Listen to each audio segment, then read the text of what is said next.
Hello everyone. This is Oreme Karim, and welcome to another episode of the Quintessential Rebel podcast. It's truly an honor and privilege to bring you guys special guests week after week. Today, I have a very special guest. This woman, I'm a sister. Oh. I have a very special guest in our midst. She is very accomplished. Wait till I tell you who she is. She's an amazing community activist. Well, she is the president of Nigerians in Diaspora Chamber of Commerce. She ran for primaries in 2023 as a Nigerian presidential candidate. She ran for president for Nigeria. One day we should have a female president. Amen. Amen. She's also an Edo. She was an Edo gubernatorial candidate in 2024, just last year. She's the former. She's the former first female chairman of Nigerians in Diaspora Organization, NIDO, United States, 2017 to 2020. She's an entrepreneur, a serial entrepreneur, business leader, a health practitioner. She's a mother to two beautiful children.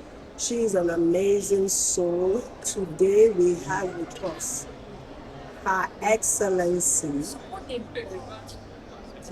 Her Excellency. Do you hear what I said? Patience Key. Patience Ndidi Key.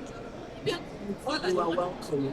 Thank you so much. There's so much to say about her, but there's so much to talk about today. See how I'm smiling? There's a lot to talk about today.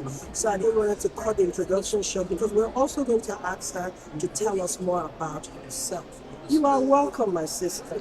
Thank you so much. Excellent. Thanks for Tell us a having me. little bit more about you. Who is Patience? Thank you so much, my darling sister Oreme, for bringing me to your podcast. I'm very excited. Thank you so very much, and it's a wonderful day. We're here in the beautiful city of Abu Dhabi? Abu Dhabi. Yes. Such a wonderful engagement, network, and all that. Yeah, my name is Patience Ndidi Key, like you introduced. I'm a healthcare practitioner. Um, I'm a community leader. I'm a community person. People are my heartbeat. I have to repeat all you said before. I ran for president in 2023 because I know that Nigeria needs better leadership, visionary leadership. I ran for governor of our great state, Edo State, in 2024, and we're not going to give up until we see the Nigeria that we want. We see the different states in Nigeria that we want to see transformed. I am the current chairman and president and the CEO of Nigerians in Diaspora Chamber of Commerce. It's an organization that's, I vetted during my leadership as NIDO chairman. Why did NIDC come together? As a leader, working with two governments, the Nigerian government and also the American government, I found out that I got to know more about my country, about my continent, and found out that a lot of talents and resources come from the so-called developing countries, but we develop the developed countries. And I think we need to bridge the gap between emerging markets and developed markets. I'm a mother, a lover of people, like I said, a thought leader, someone who wants the best for Nigeria, and someone who wants the world to come together and make our people and our economies and our environment a better place. So that's just a little about me. Tell us about your upbringing. You were born and raised in Nigeria.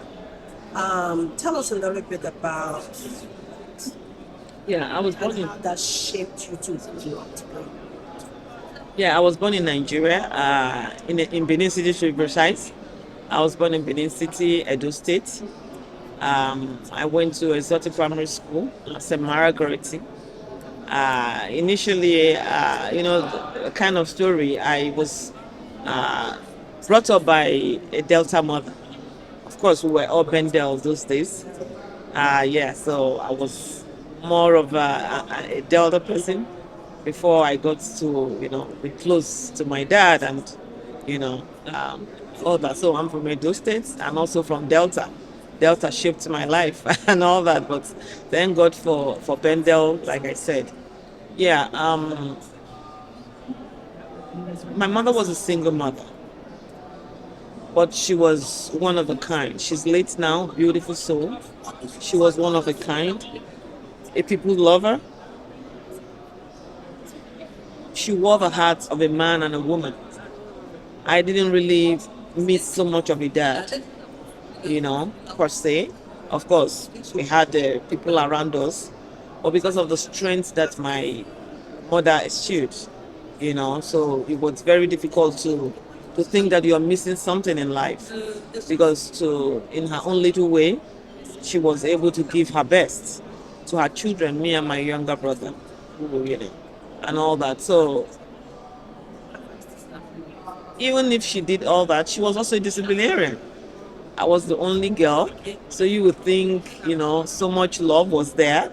And when it's time for discipline, you would think, this mom, do you really like me? So I'm saying that because that really shaped my life. When I left, finished secondary school and had to be in Lagos, Yeah. I had to be in Lagos with family, friends, and all that. You know, living alone without my mother. You know, I look back to how my life was put together. That training, that upbringing, that culture, the spirit of responsibility that was, instituted in me by the way my mother brought me up, was a great strength. And also growing up in a very cultural environment, Edo State, Nigeria. When I came to the United States, I was married to an American and all that. So that kept me going. Knowing fully well America, there was no family, there was no mommy was very far, over 6,000 miles away, and all that. So the upbringing kept me going, kept me strong, and all that. So being in Nigeria is a big deal, is a great deal, because you grow with culture.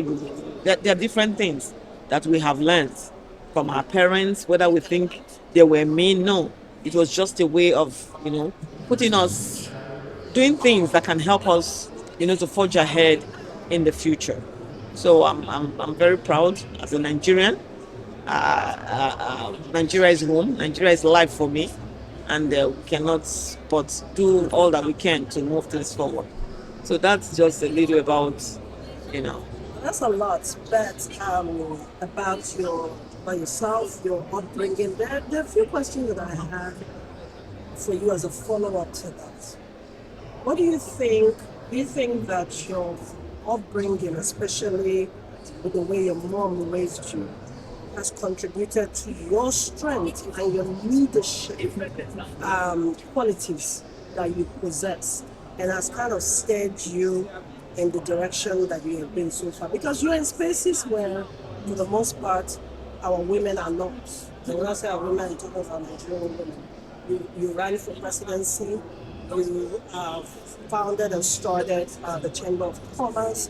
I mean, you ran for the Edo's gubernatorial race. There's so many high-level spaces that you find yourself that you created. So where does that come from? Where does that strength and inspiration? Where does that come from? Of course, yeah, that came as a result that I'm in Nigeria, because we are resilient people. But I do not believe that we have to be resilient in being, in being covered upon. We have to be resilient, futuristically, with vision. My mother was a very strong woman. She made me to understand that there's nothing in life that you desire that you cannot get. I love that. She made me to understand that you can't be a weakness. You stand out, you know. So, and because I saw her do those things as a single parent, you know, doing all she can as a confidential secretary, with the government. She was a civil servant. She was contracting with Coca-Cola, to sell drinks. Weekends, she would go to Flash Pool at the time to work, just to give life to the two children that she has. I never saw her cry. I never saw her complain and all that. Even when she was duped, we left flat to one room. She still kept going. She still kept going. You know, she left business for me before she passed. An environmental management business when she went to Asaba. So she has that entrepreneurial spirit has always been there. So I saw that in my mother. And so when I had to travel out of those states, travel out of Delta State after the creation of state, of course, she went to Delta State. Then have to travel out of Nigeria. So that spirit of resiliency, that spirit of entrepreneurship, that strength followed me. So yes, I got that from my mother, and I got that from being in Nigeria. There's something they say that when you leave Nigeria and you go to other spaces, you cannot but succeed. I went to Ambrosali University where a lot of things were theoretical. You don't have a lot of academic infrastructure to help you to grow. You need to solve, you need to read hard, you need to, even the way we answer our questions. Then coming to United States when you have all manner of resources, even the exams are optional, the ABC and all that. So it's either you decide to succeed or not, because all the resources you need. If you succeeded in an environment where you had to work so hard, even without getting those things. So even so, my mother, one, then my environment, being a Nigerian, helped me. So when I got into Naido, the only place I know I had strength before Naido, as a child of God, as a Christian, I preached to people. I even in my hostel in school, morning, afternoon, morning and evening, we come out, I preach, we sing, we give testimonies and all that. So people will say that where you see patients with strength is when she's talking about God.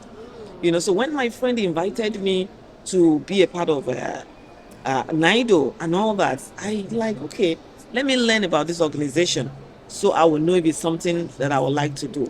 And my spirit was in tune with it, and I decided to go. We started the Maryland chapter, gathering people. I became the first president of the Maryland chapter. That same period, I became the public relation officer of the national board. Then sitting down for that 2 years, looking and working with a great team at the Nigerian Diaspora Organization national board, I thought, Nado needed something better. Nado needed a visionary, and only Patience Key can do it. Okay. And you know what I did? Yeah, I said only me can take care of that. Then I decided to write, send a text message to. I didn't know it was a strategy. I really didn't know. Yeah. So I decided to send a text message to my fellow board members. I said, I want to run for chairman, the next administration. Please advise. So that really broke the spirit of a lot of people. I didn't know. Because NIDO is a male-dominated organization. I'm talking about yeah. Yes. You're talking about professors, doctors, great business owners, people who have done a lot of things and all that. And I was one of the youngest, about the youngest. Not just when I ran, we were 34 on the board, 30 men and 4 women. Yes, that is how few we were as women. But I saw leadership as knowing what to do, getting in position, taking action, and making the environment, the institution better than you met it. I don't see leadership as is a man's turn or is a woman's turn or somebody has to be like this to be this. No. I see leadership as people management and resource management, and being able to transform what you made to make the people have the dividends of that organization or economy or whatever. That's how I see leadership. So I wasn't looking at who had millions in their accounts. I wasn't looking at somebody who had taken picture with president. I didn't care about that. I was looking at visionaries, and I saw that if these people have been in this organization that have been put together over like 14 years before I came, and they've not been able to get to an extent, I can do it. And that's how I run it, you know. So, yeah, so those things shaped me, giving me the strength. My mother telling me there's nothing you cannot do if you desire to do it. So speaking of resilience, and I know that even though we don't want to focus on leadership and gender, it's also important to talk about the role of women in leadership, because in so many capacities that are male dominated, a lot of women don't either run for positions of power or they're not in these spaces. Talk to us, because you've been in these spaces, why it's very important to have a woman not just in an organization or board, but to also encourage the women to step up to the plate and to be in these positions of power. Why is that important? Yeah, this is very, very important. You know, women are nurturers. Women are great managers. Women incubate. Women bring life to the table. You know, I'll use an example of, you know, birthing a child. You know, to make women to understand that they are created as leaders. Women are born leaders. You know, it's not about being a leader as a woman. It's not about trying to take position from a man or climbing over a man or condescend. No. If you have the vision, if your spirit tells you to do it, if these are the kind of things you know you want to do, you don't have to be a second fiddle. We women don't have to be a second fiddle. Even the Bible says, you know, show respect. Submit to your own husband. It didn't say every man on the streets, you know. But every one of us deserve respect. Whether you're rich, you're poor, you're man, you're woman, you're boy, you're girl, you're old, you're young. Everyone, gender, you know, not irrespective of your gender, everyone deserves respect. When it comes to leadership, it's not about being a man or a woman. Do you have the charisma? Do you have the character, of which so many women does? To bet a child is leadership. Two people decided to procreate, and one carried the baby, incubated it for 9 months, some 10 months, some 11 months. When it's time to deliver, whether it's C-section or natural delivery, it is still the woman that does the job. That's the height of being a leader. You can't joke with that. And only a woman can do that. So we bring life to the table, we bring joy to the table, we bring value to the table. That's a woman. That's a woman. So we have to be in the spaces so that our world can be a better place. You see, there's another example I give. God decided to make one man and one woman. God is a God of equilibrium. He's a God of equality. He's a God of equity. Why do we have a lot of catastrophe, a lot of, fight, a lot of chaos around the world? It's because there's no equality. There's no equity.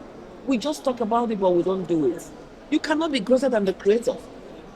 You cannot do better than the person who decided one man, one woman.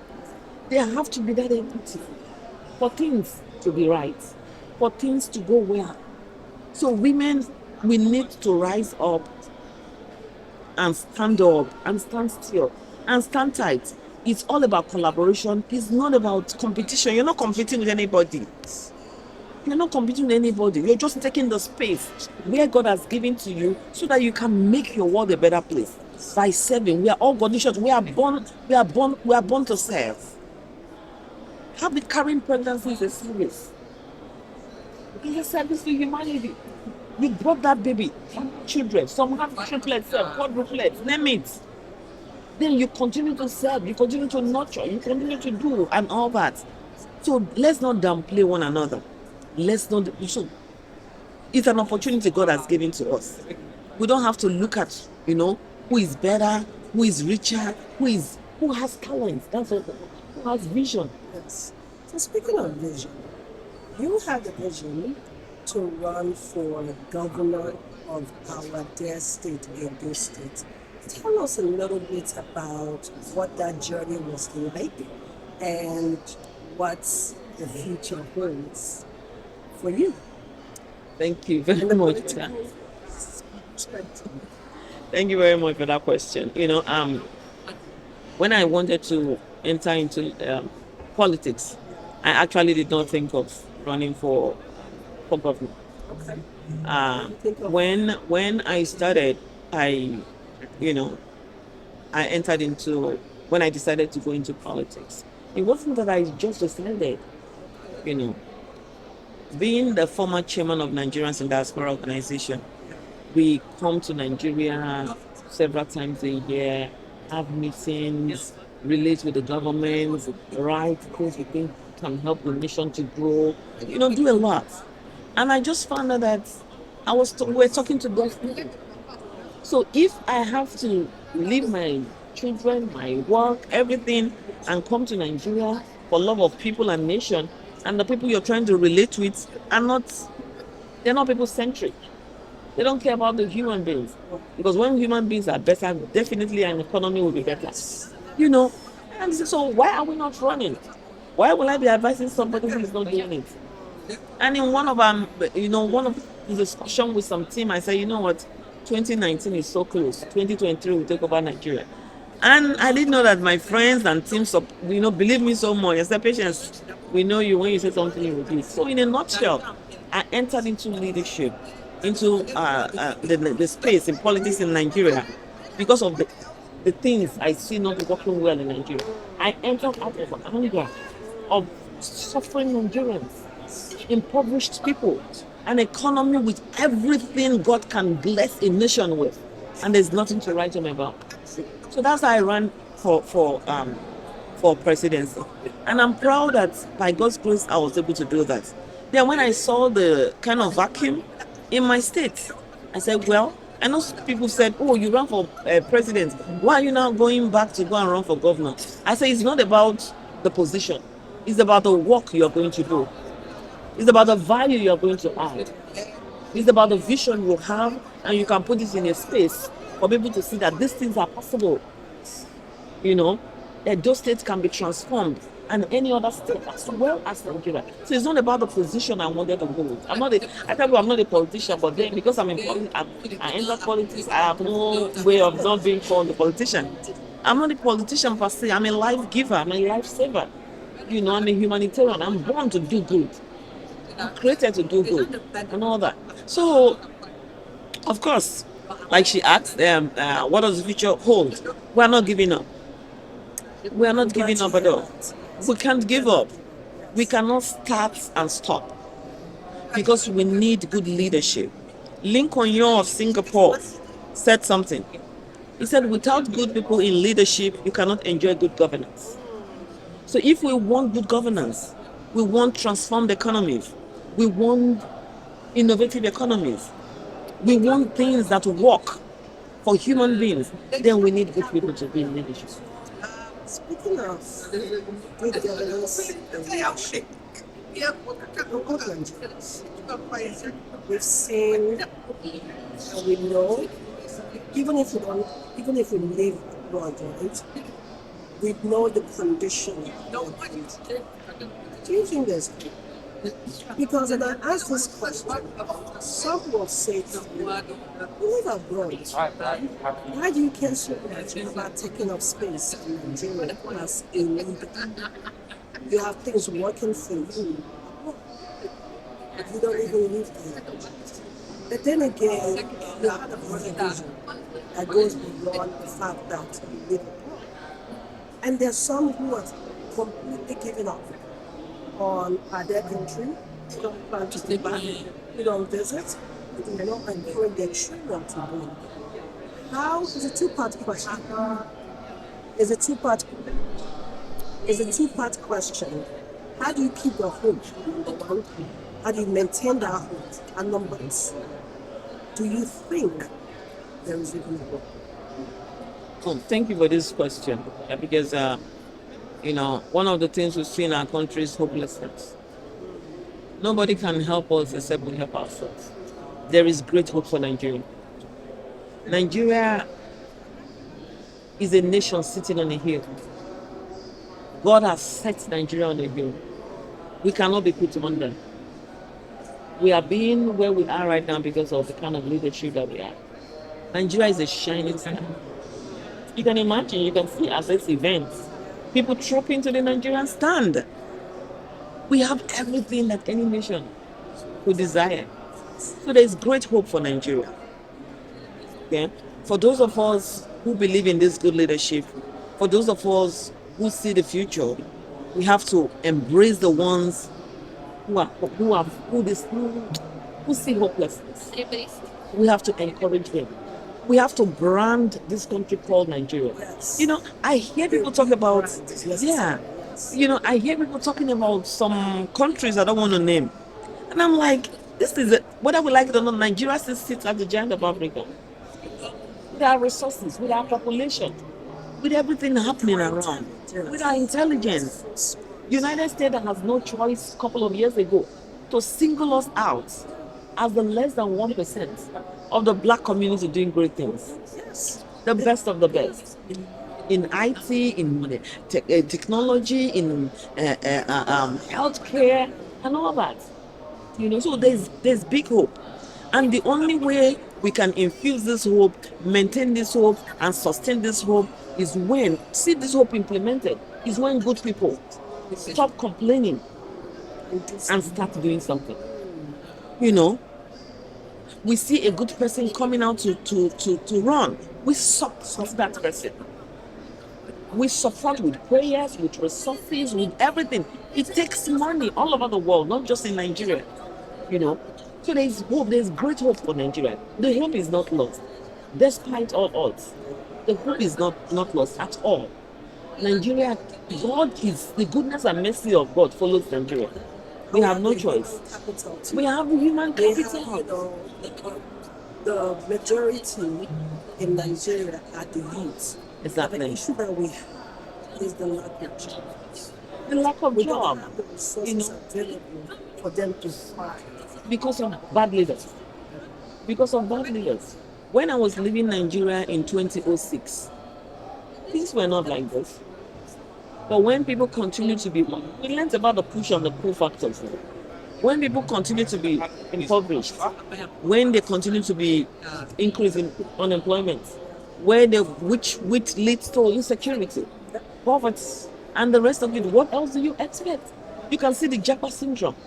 People running away from an economy that has everything. We don't care about going to America, Canada, and enslaving, or even living and running around because some of us don't have a The paperwork. truth of the matter is that if our country was where it needs to be, right, where the opportunities are there, we have good governance, most of us in the diaspora will actually move back to Nigeria. Exactly. Most of us will be home. Most of us will be home. Most of us will do business home. Yes, there's no place like home. Home is home and Nigeria is home. And that is why, like there was something you asked before about being in America and I'm focused in Nigeria. God decided to make me a Nigerian. I didn't make myself a Nigerian. He saw something valuable. That's why he made me a Nigerian. That's why he made you a Nigerian. And we cannot run away. China, no matter where they travel to, they don't run away from their place. Japans don't run away from their place. Americans don't run away from their place. No matter what, guess what? Look at Indians don't run away from their place. Lebanese don't. Guess what? Look at the history of these countries. They have a history. Chinese was once poor. India was once the poverty capital of the world. Singapore had issue. Malaysia, all these people came to Nigeria to take ordinary palm nuts to empower themselves and empower their economy. They came to take from you, and now they are somebody. And their population is so small compared to the giants that we have.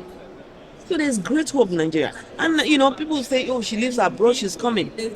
Our resources, the diaspora contributes over $20 billion annually.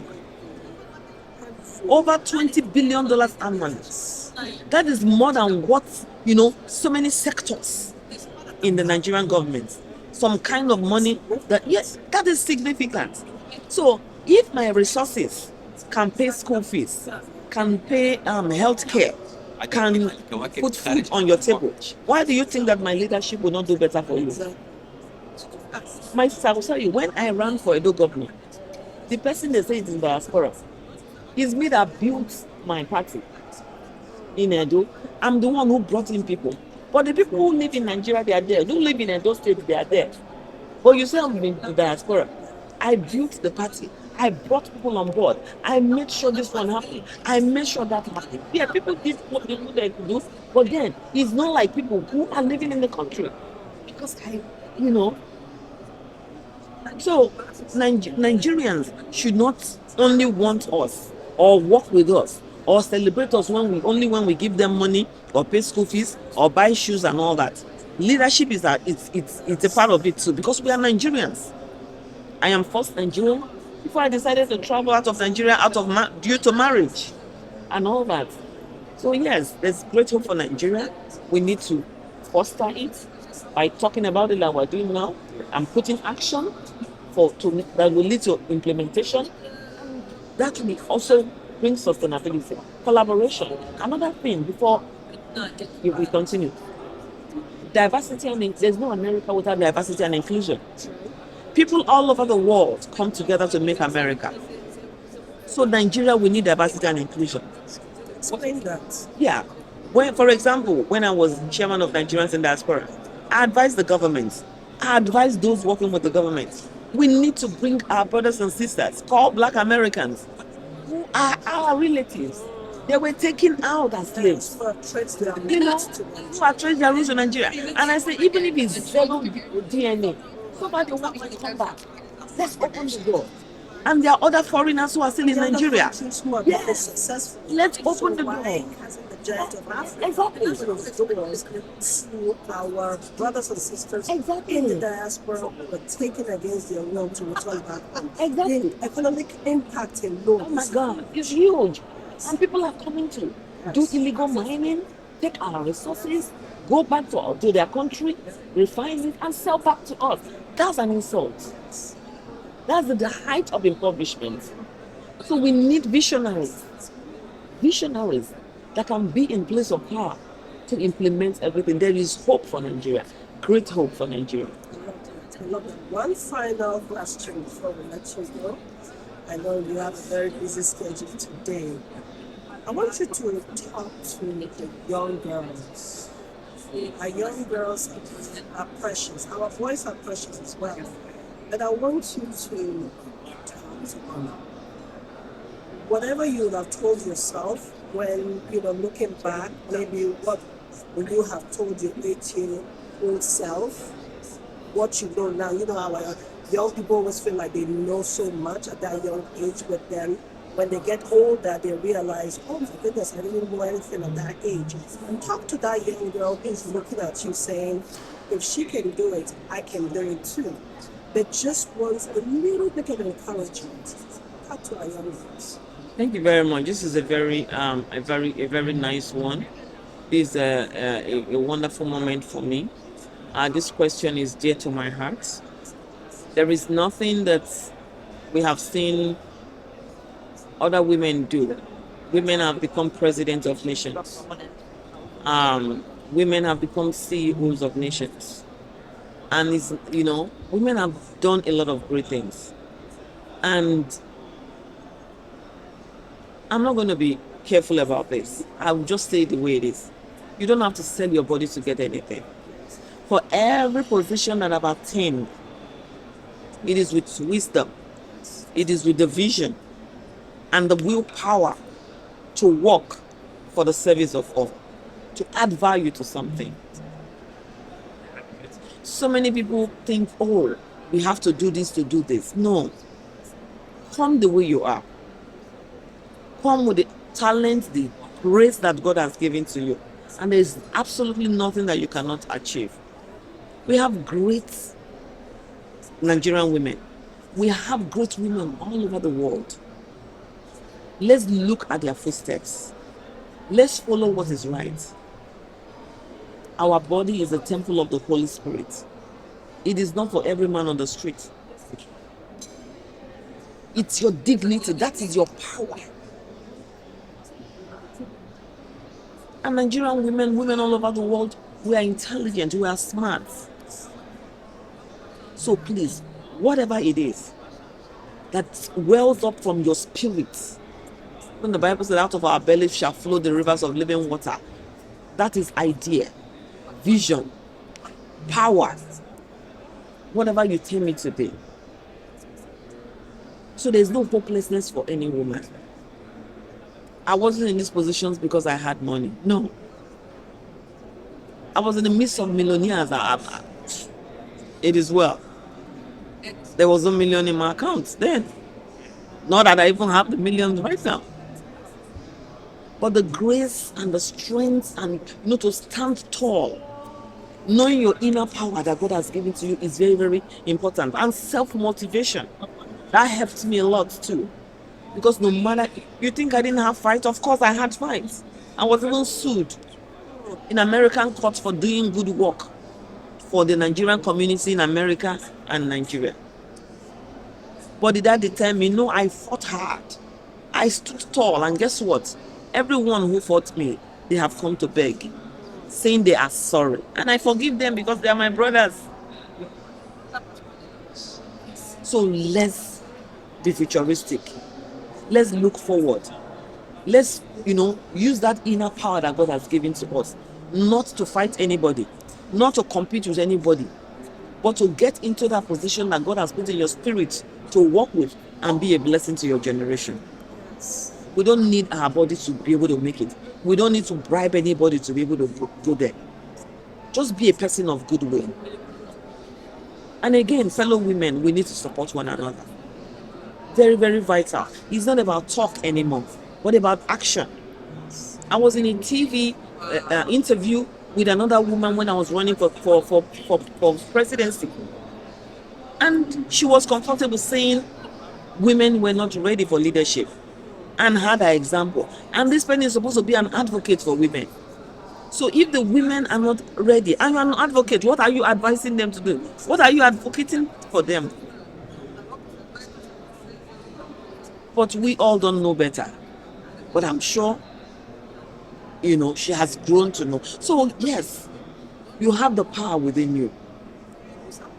There's no position that is meant for a woman, because we have women doctors, we have women engineers, we have women lawyers, we have women accountants, we have women pilots. So leadership is not gender specific at all. So let's support one another. Let's be a mentor to that young girl, to that young child, to that upcoming female leader. And for the men, of course, we love everyone, because without a woman, there will be no man, there will be no woman. Let's support one another.